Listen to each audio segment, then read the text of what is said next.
náš penzión sa nachádza v centre Rajeckých Teplíc.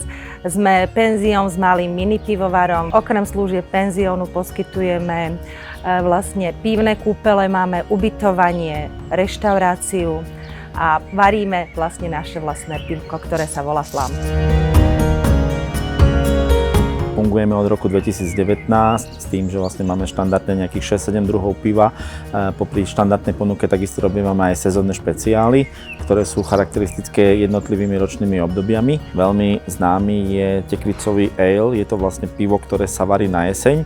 Potom máme vianočný, ktorý je postavený na báze írskeho červeného aleu. Gro produkcie sa distribuje vlastne v rámci našich prevádzok. Týmto by som chcel všetkých hostí, ktorí chcú ochutnať dobré pivo a dobré jedlo, aby sa prišli pozrieť na náš podnik.